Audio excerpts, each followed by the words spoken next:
And good evening, everyone, and welcome back to the X Zone. I am Rob McConnell, and for the next 4 hours, I'm your host. Together we will cross the time-space continuum to this place that I call the X Zone. It's a place where people dare to believe and dare to be heard. It's a place where fact is fiction and fiction is reality. And the X Zone comes to you Monday through Friday from 10 p.m. Eastern until 2 a.m. Eastern, right here on the X Zone Broadcast Network, Talkstar Radio Network, Mutual Broadcast Network, and of course, on Simul TV. Now, if you'd like to watch the X Zone TV show and the other great programs that we have available for you 724, 365 on the X Zone Broadcast Network, all you need to do is go to www.xzbn.net, and to watch the X Zone TV channel that is exclusive to our good friends at Simul TV, visit www.simultv.com, and our channel number is 54. On tonight's show, in our final hour, I'm really excited to speak to Bart Sibrel. Now, Bart is the gentleman who came up with this movie, gosh, it's got to be 10, 15 years ago, called A Funny Thing Happened on the Way to the Moon. And Bart interviewed or tried to get members of the Apollo mission teams who walked on the moon or who went to the moon to actually swear on the Bible that they went to the moon and landed on the moon. Well, I believe it was Buzz Aldrin who punched Bart Sibrel in the head, and Edgar Mitchell's son, after the interview, Bart had left a microphone there by mistake, no trickery, asked Edgar Mitchell if he wanted to call the CIA and have Bart taken care of. Now, if this is all part of the NASA, why would they do this if they really did go to the moon? That's been one of the major questions I've been asking myself. Why would they not put their hand on the Bible and swear on the Bible that they went to the moon or they were on the moon? Why would Buzz Aldrin punch Bart Sibrel in the head? And why would Edgar Mitchell's son get so upset that he asked his father, who, by the way, I believe kicked Bart, if he wanted him to call the CIA and have Bart taken care of? There's more to this story than meets the eye, and we tried to get a hold of James Fetzer, who is a professor, and he is a conspiracy expert. He was on with us last week, but we had audio issues, and we did not release that show because we didn't want to send anything out that was anything but the very best to you, the members of the X Zone Nation. So we're going to try and get James Fetzer back on the air with us and have him come on and discuss more of the story behind the story when it comes to the moon landing. Was the moon landing hoaxed? Are you a believer or are you a skeptic? Send me your email, xzone@xzoneradiotv.com. We also have Gwilda Wiyaka coming on in hour number 2. We're going to be talking to Gwilda about shamanism in modern day society. What is shamanism? How can shamanism help you? What can you learn from shamanism? And shamanism has been around for over 50,000 years. Interesting topic. Now, Gwilda is the host of 2 very successful and popular shows here on the X Zone Broadcast Network and on the X Zone TV channel. The first one is Mission Evolution, and she's been doing that show for a number of years. It airs weekly on radio and television, and she does a vignette series entitled Stairway to Heaven. Now, if you'd like to find out more about Gwilda in preparation for her interview with us here on the X Zone, visit www.missionevolution.org. And for all the information about Stairway to Heaven, visit www.stairwaytoheavenmedia.com. Kate Kunkel is going to be with us in hour number 3, and we're going to be talking about the brain and music and audio. She's a very interesting lady. We've had her on the show before, and she's one of our fans' favorites. So that's still coming up tonight here in the X Zone. Now, you're probably saying, Rob, what about the guest in the first hour? Well, he's a no-show. He confirmed with us earlier today that he'd be with us, and we're watching our monitors here to see if he does log on with us. His name is James Farquhar, and we were going to be talking to James, who is a biblical scholar, about 666 and the Bible Code. Now, he's written a number of books, and we're very interested in talking to him about how the Bible fits into society when there's so much going on. We have wars, we have COVID that's happened and still going on. We have people who are hungry around the world, the political unrest, the monetary up and down, up and down. People are losing their homes all over the place. What in the name of heaven is going on? That was going to be one of my major questions to James. What is heaven doing about everything that is happening right here, right now? What is Jesus waiting for the second coming of Christ? Why doesn't he just come down now and do something positive?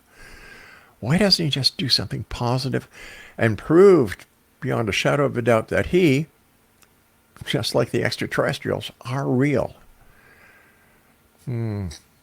Are you a skeptic or are you a believer? Well, people ask me that all the time. They say, Rob, you've been doing your show for 33 years. Are you a skeptic or are you a believer? And my answer is very simple. I want to be a believer. I want to believe. But I want to see proof. I want to see the facts. What was the name of the lady, Craig, who did the, Wendy's commercial? Where's the beef? I want to know where the truth is, what the truth is. Why are so people eager and gullible just to take somebody's word that they saw a Bigfoot, they saw a UFO, and they saw a ghost, and the list goes on and on and on and on. Why are we so eager to believe? What is it in us that makes us want to believe anything? I don't. I really don't. I have a hard time believing without seeing the truth. And in my books, the truth are the facts, the evidence. Now, I know what you're saying, Exo Nation. Well, Rob, just because you don't believe or you don't see or somebody doesn't take the picture, the evidence that would satisfy you, that doesn't mean it really doesn't happen. Maybe it does. Maybe it doesn't. I don't know. But in my book, after doing this show for 33 years, Exo Nation, nothing has changed. Absolutely nothing. The UFO scenario has not changed. With all the modern technology and the high technological advances that we've made in camera, photography, my goodness, everybody's cell phone has a high definition camera in it, and yet no one has taken that all-conclusive proof photograph that UFOs are real. My goodness, even the gunship or the gun camera from the United States Navy that allegedly took the UFO Tic Tac and filmed it is under scrutiny. My question is, why would the United States Navy send up a jet that was not armed except with a camera to intercept a UFO or a bogey? That makes no sense to me. Well, unless somebody in the chain of command knew exactly what was going on.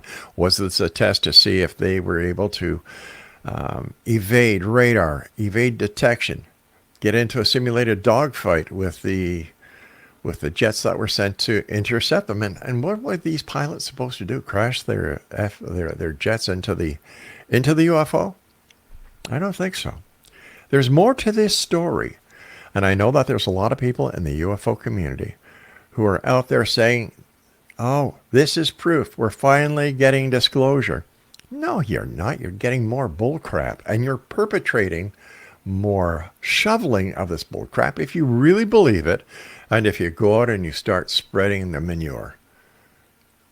Gosh, if you want to grow a vegetable garden, manure is pretty good. It's the best fertilizer. If you want to spread that on your garden, go right ahead, but don't spread it here on my show. Over the years, many years, I think, Craig, what is it? Over 5,672 guests. Guests ranging from people who have seen Jesus in their toast to people who have had encounters with angels. People who believe in their heart of hearts. Those people I put in my hand, and I'll show you right here, and I kind of protect them because they are true believers. They're not out to make any money. They're not out to make any statement. They're not out for their 15 minutes of fame. They've had an experience that they cannot explain. They've had an experience that they want to share because they want to know if anyone else out there has had the very same experience that they have had. They're, in my opinion, true believers. But when you get people on the show who all they want to do is promote their book, or all they want to do is promote a symposium where they're going to be talking about UFOs or ghosts, I question their validity. I question their reason for doing what they do. Now, that doesn't mean everybody is like that. Please don't get me wrong. There are so many people out there who try their very best, whether they are UFO investigators, Bigfoot investigators, ghost investigators, who try their very best to prove beyond the shadow of a doubt that these entities, these paranormal phenomena exist. I'll give them as much time as I can. But when it comes to people that are out there to scam, who are out there to make a fool of my listeners, that's where I get upset. And that is where I will do my best to decloak them. Maybe that's what I should have done with our guest this hour, J.W. Farquhar, who just didn't show up. No reason, no emails, no communications. Here we are nearly 13 minutes after the show started. Nothing. Oh, wait a minute. Hold on. I know what happened. He was abducted by aliens. I wonder if he is in the same spaceship that Travis Walton was in. When we come back from this break, let's talk about those UFO contactees. This is the X-Zone. I am Rob McConnell. We'll be back after this very short message. Whatever you do, don't go away. And if you see J.W. Farquhar with Bigfoot or with a ghost or with a UFO extraterrestrial, please tell him to get in touch with us because he was supposed to be our guest this hour. I'm Rob McConnell. This is the X-Zone. Send me your emails, xzone@xzoneradiotv.com. And don't forget the X-Zone TV channel is exclusive to Simul TV, channel 54. Welcome back, everyone. This is the X-Zone. I am Rob McConnell. We're coming to you from our broadcast center and studios in St. Catharines, Ontario. If you'd like to send me an email, xzone@xzoneradiotv.com. On all other social media, X-Zone Radio TV. And we come to you Monday through Friday from 10 p.m. Eastern until 2 a.m. Eastern on the Talkstar Radio Network, Mutual Broadcast Network, X-Zone Broadcast Network.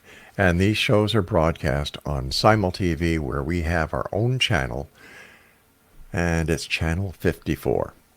All right, still to come on tonight's show, Gwilda Wiyaka, Kate Kunkel, and Bart Sibrel.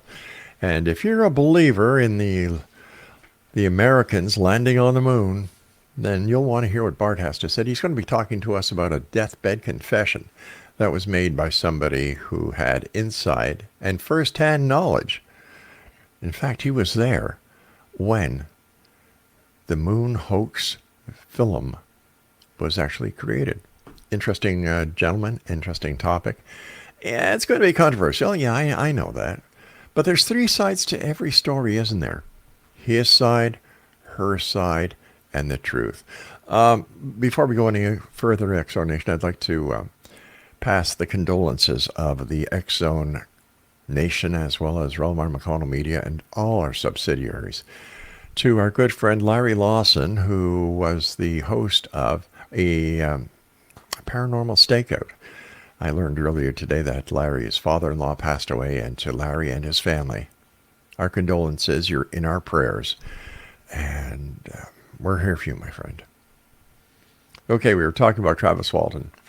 Now, there's a little bit of a wingnut if I ever talk to one.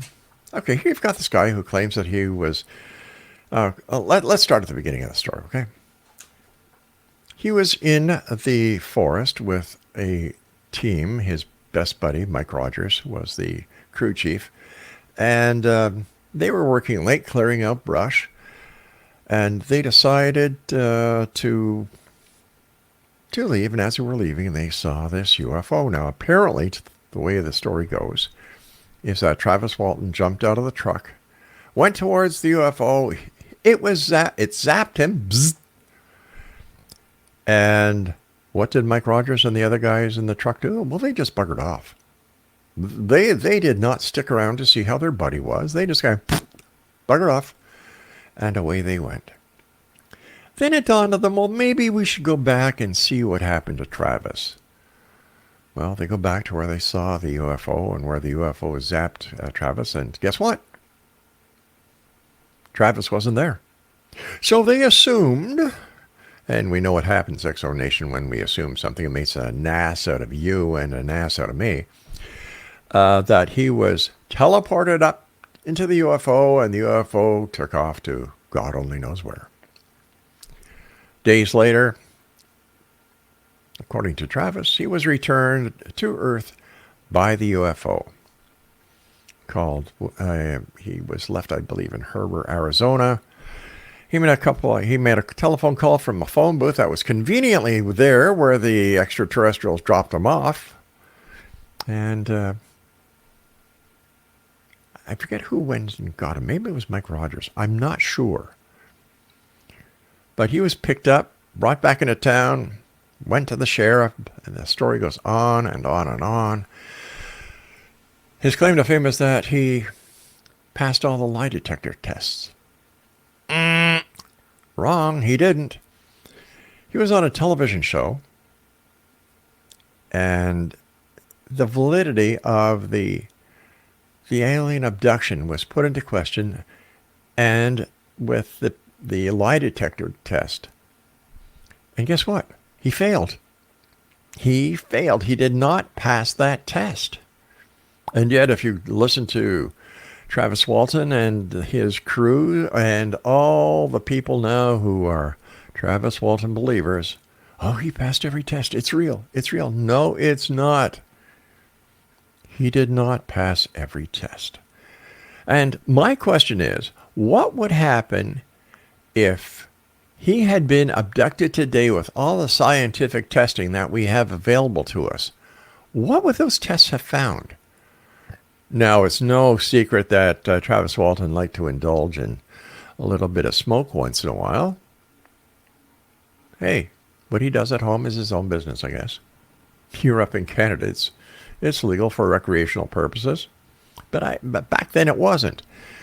So, what really happened? There's a theory out there that he actually planned this because he was a sci-fi freak. He loved watching all these sci-fi shows. That he actually planned this alien abduction. That he actually spent the days missing in a forest ranger tower that wasn't very far from the scene of where he was allegedly zipped up. He's made his living off of the lectures he does, personal appearances he does. He's even got people who are fool enough to do a film about him. And in fact, there was a film called Fire in the Sky that, I don't know, that was supposed to be of his encounter, his abduction. James Garner, the guy from the Rockford Files, played the sheriff. Woohoo! In my opinion, Travis Walton was not abducted. This was all part of a scheme, a scam, and you know what? Too many people fell for it. And people are still falling for it today. Except Mike Rogers is starting to say, something fishy about it. Nobody saw him getting zapped up into the UFO. Nobody knows where he really went. People say that Mike is doing this because Travis is getting all this money and Mike Rogers is getting none of it, or a little bit of it. We had Mike Rogers on the show. Our good friend Kevin Randall, who is the host of A Different Perspective here on the X-Zone Broadcast Network, had Mike Rogers on. And the story just doesn't ring true. In fact, when I was listening to the show, I really believed that Mike Rogers wanted to say it was all a hoax. It was all a hoax. It never happened. This is what happened from the minute it started to the end. But he didn't. He came very, very, very close to doing that. But he didn't. Okay, so that's Travis Walton. Betty and Barney Hill, don't buy it. I really don't buy it. Kathleen Martin and the late Stanton T. Friedman, man, they rode that gravy train. Betty was a little bit of a wingnut, according to some people. You know, she loved to embellish the fact that she was abducted. She went to Zeta Reticuli, and what was this? What was it, Craig? At the star map. Once again, no proof. No proof whatsoever that she was ever in contact with extraterrestrials. Now, here's something that really boggles me about that whole story. Apparently, Betty and Barney came to Canada and were on their way home. And apparently, Barney had a revolver or a pistol with him. Barney was a postman. He was African American. Betty was Caucasian. I think that's pretty cool, personally. But the fact that doesn't rub right with me is the fact that he had a gun. Now, when you come to Canada, you just can't bring your guns with you. I'm sorry. We do not have the right to bear arms unless we're wearing a short sleeve shirt. That's the only way we can, bear arms around here. And as a former police officer, I agree with that 150%. You carry a gun, you're looking for problems. But that's my belief. How could he bring a gun into Canada if that is illegal, unless he smuggled the gun into Canada, which puts his credibility and his integrity under the spotlight? Nobody mentions that. They all go on their merry way that, Betty and Barney Hill, they ushered in the alien abduction era. Okay, next on my list, of course, Roswell.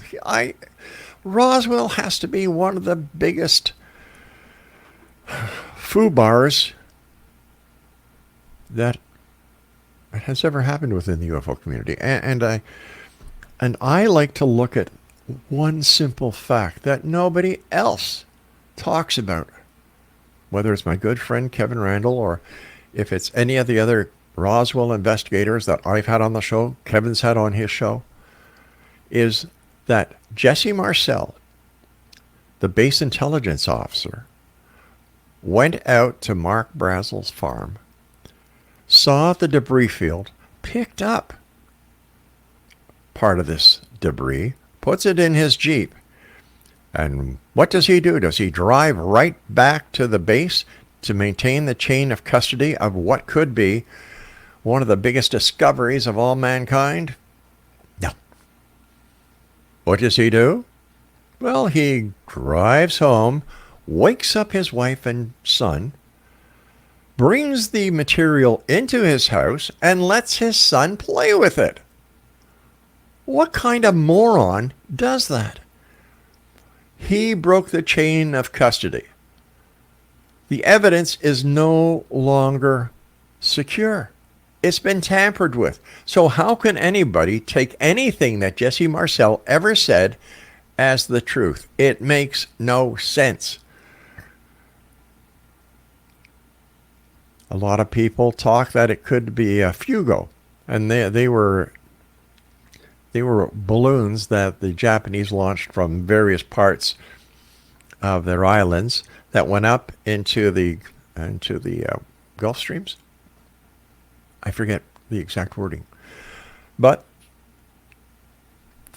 they drifted over the United States. Now, Roswell happened 2 years after this, so we've got to wipe out the Fugos. But what about the other balloons that people talk about? What about the other balloons? And when we come back from this commercial break, we're going to talk about that. Not all is what it seems to be when it comes to UFOs, X-Zone Nation. If the UFOs were really out there, all they needed to do to prove their existence was just land on the White House lawn, land on Parliament Hill here in Canada, land in the lawn of Buckingham Palace. And once again, my condolences to the royal family and with the passing of Her Majesty Queen Elizabeth II. And God save our new king, King Charles III. Or Red Square. But they don't.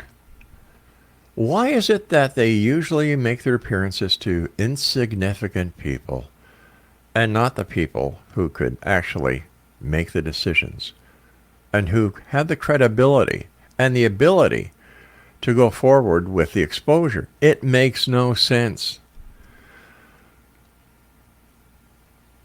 They're not out there.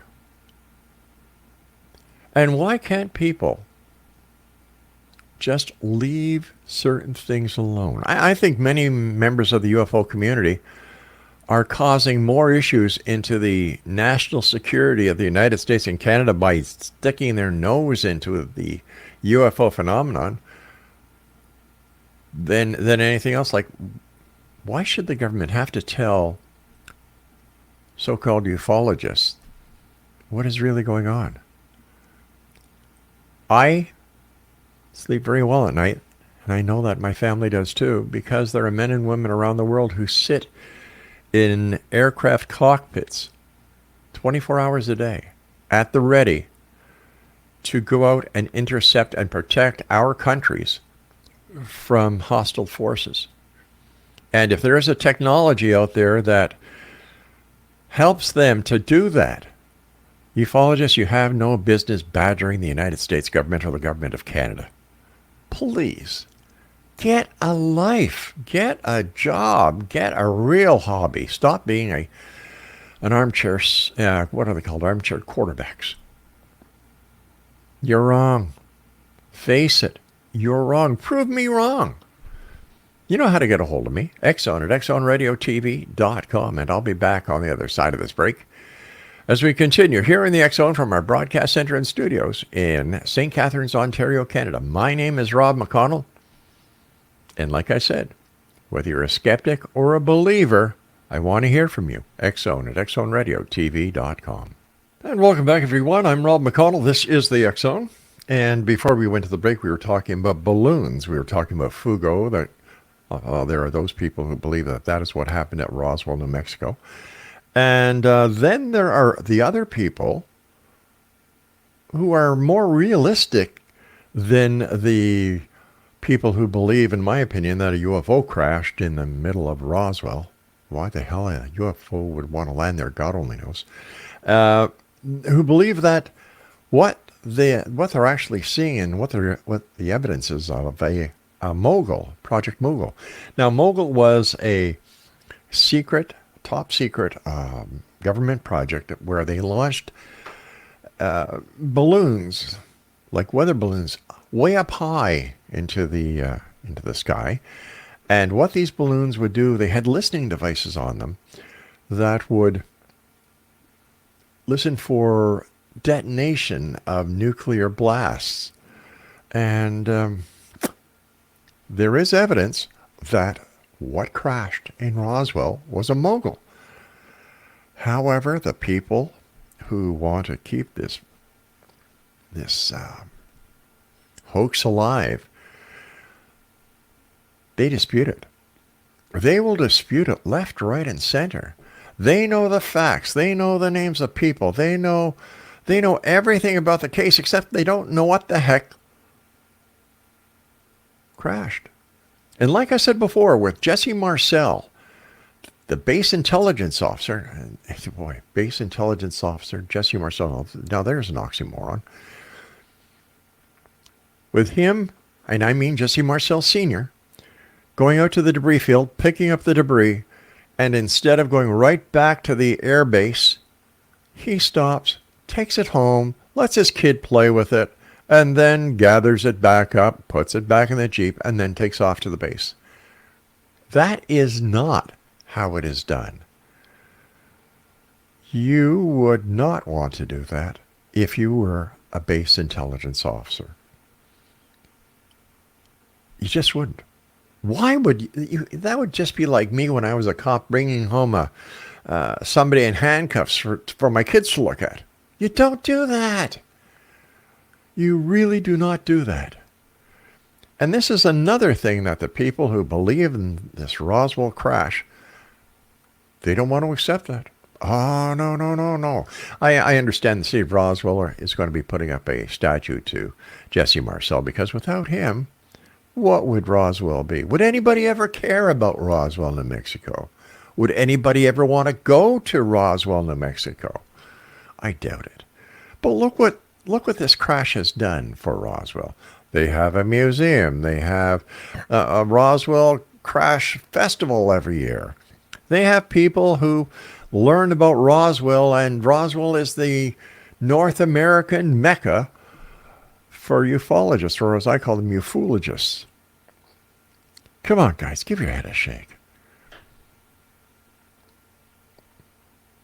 Where's the proof? Where's the meat that UFOs are real? Where's the proof? Where's the meat that Travis Walton was really abducted by aliens? Where's the proof that Betty and Barney Hill were abducted by aliens? Where's the proof that the unknown object in Shag Harbor, Nova Scotia, was a UFO from outer space? Where's the proof that the UFO that was found or believed to have come down in Kecksburg, Pennsylvania, was a UFO from outer space? Woo. No proof, and yet all these stories.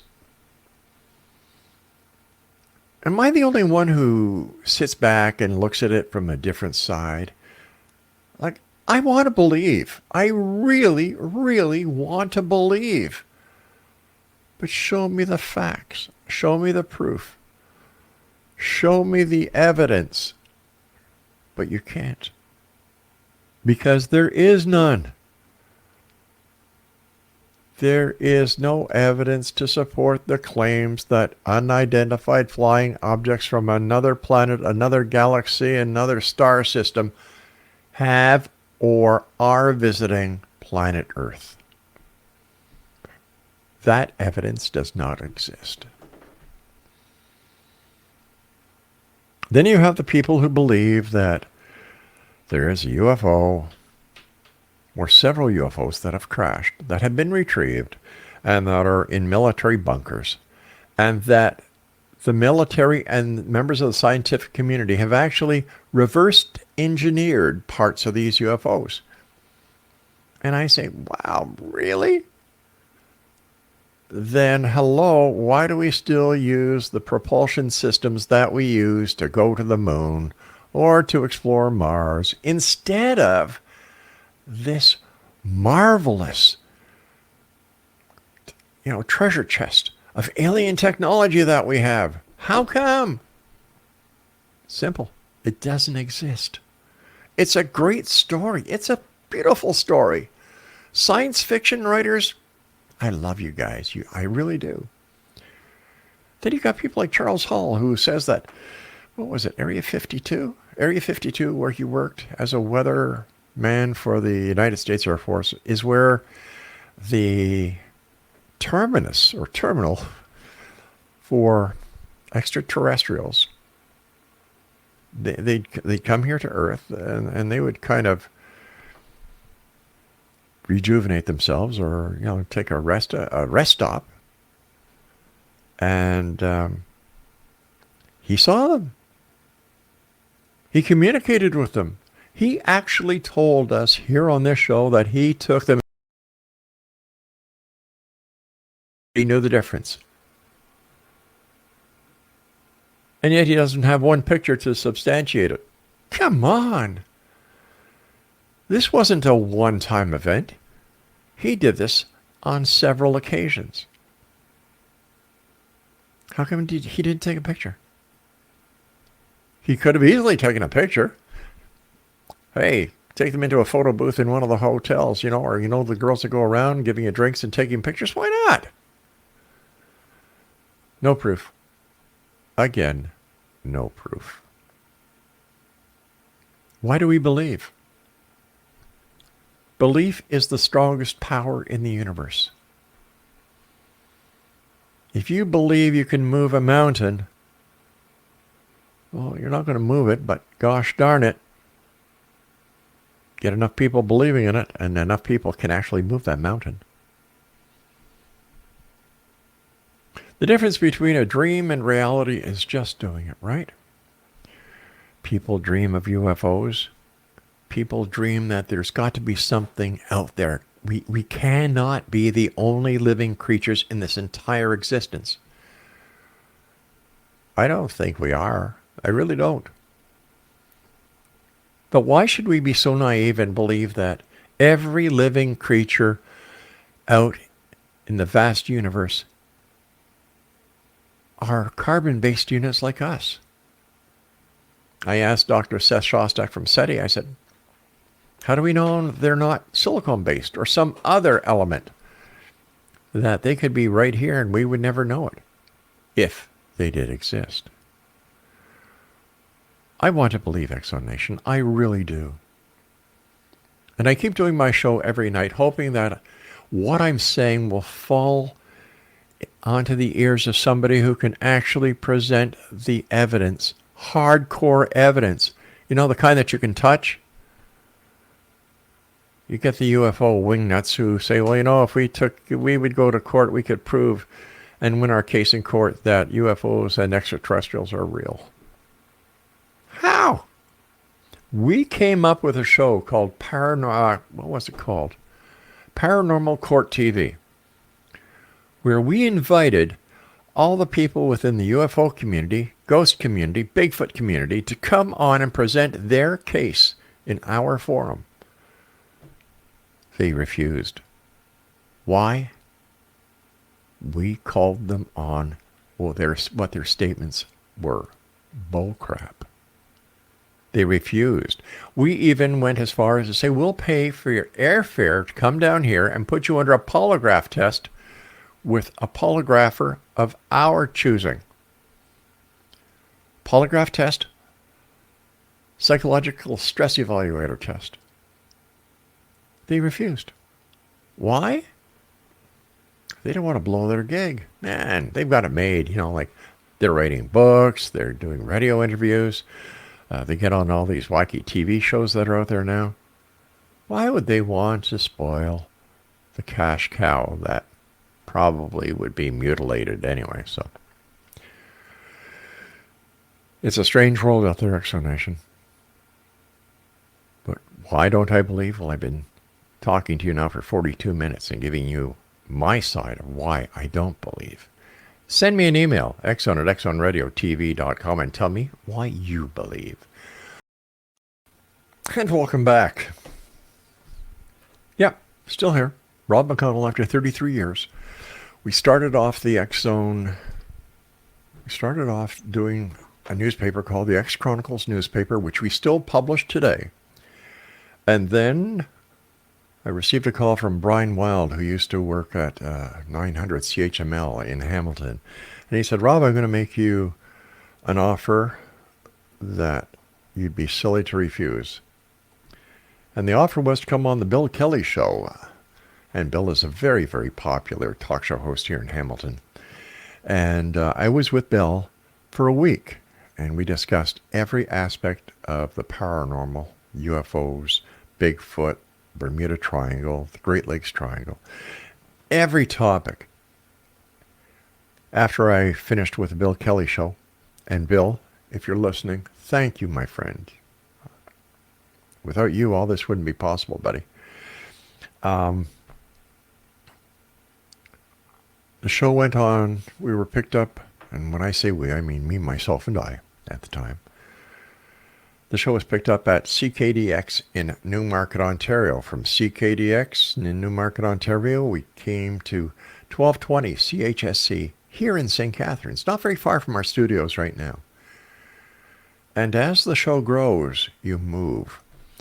From CKDX, we went to CJBK in London, Ontario. Now, from London, at London, I should say, the BBC came over and did a show on the X-Zone Call as part of their Contact series. Our show was so popular, the X-Zone, that Mark Simpson, who represented a satellite communication company that supplied all the satellite programming to different radio stations, wanted to take our show and syndicate it. But in order to do so, we had to go to a station that had the proper facilities. And I must say that I was really sad to leave CJBK in London. Super people. But then guess what, gang? I moved back to St. Catharines, where I went to 610 CKTB, News Talk 610 CKTB. And while there, I became the executive producer for the programming side of the stations. And was there a number of years. But in order to grow, once again, we moved. There was a transition that had to happen. And what we did was we took a little hiatus. We went to a local radio station, CFBU, stayed there for a while, and then the X-Zone was picked up by LWRN in the United States. And as soon as we were picked up there, we were in 36 markets in the United States. When that happened, we decided to do everything on our own. We had the equipment, we had the knowledge, we had the experience, we had our syndicator, and the X-Zone took off being syndicated. From LWRN, we were picked up by Talkstar Radio, and we were with Talkstar for 9-10 years. Once again, getting into markets that we were never in before. We were on 3 satellites, getting into right across Canada, the United States, into South America, Central America, then into Australia, then into the United Kingdom. And here we are today with our own network, the X-Zone Broadcast Network, radio, the X-Zone TV channel, television. We own the X-Zone Broadcast Network. We now own Talkstar Radio Network. We now own the Mutual Broadcast Network. And why? Because I had a dream. And I've been doing and living this dream for 33 years. But you know what? 33 years is a long time. It's a lot of shows. It's a lot of people. I've done psychic fairs. I've done symposiums. I've done remotes. My good God, I sat outside the Flying Saucer restaurant in Niagara Falls for I don't know how many months doing the show live from their Saturday nights. I've done the show live from the haunted parade grounds of in Kingston, Ontario. We've done the show live from the haunted Ottawa jail. And the list goes on and on and on. But you know what, X-Zone Nation? No proof. I keep going out and I keep doing this show 5 nights a week, 4 hours a night, plus the specials, plus our TV, plus. Why? I want to believe. So if you're out there and you can prove any of these things are real, please. I'm kind of getting tired. Send me an email, xzone@xzoneradiotv.com. But you know what, X-Zone Nation? I don't think anybody's going to come forward with any evidence. I really don't. There are people out there who are making money on it, and the last thing they want to do is for any part of the paranormal to say, it's not true, Rob. It was a joke. Well, we know that the paranormal has joked because look at the crop circles. We found out that a great number of the crop circles were done by these guys in the United Kingdom. It was a joke. We know there have been UFO hoaxes. We know there have been ghost hoaxes. We know there have been Bigfoot hoaxes. So why do these people keep going? Because there's people out there who still believe in UFOs, ghosts, psychic predictions, and anything else that will give them the feeling that we're not alone, that there's more to this world than we actually know. We can prove what we can prove. We can prove that the world is real. We can prove that the sun will rise tomorrow. The moon will be there. There's so much that we can prove. But you know what we can't prove, Exonation? UFOs are real. Extraterrestrials are real. Bigfoot is real. Atlantis is real. Crop circles are real. And the list goes on and on and on. So, am I a skeptic or a believer? Well, I'm going to be a skeptic until somebody can show me the evidence. Show me the proof. Where's the beef? I want to see it. I want to touch it. And I want to say, my God, all these years I've been a skeptic. And look at this. The proof is finally here. I'll be back at the top of the hour with Gulda Wiyaka as we talk about shamanism here in the X Zone from our broadcast center and studios in St. Catharines, Ontario. Stand by. We'll return in approximately 8 minutes from now.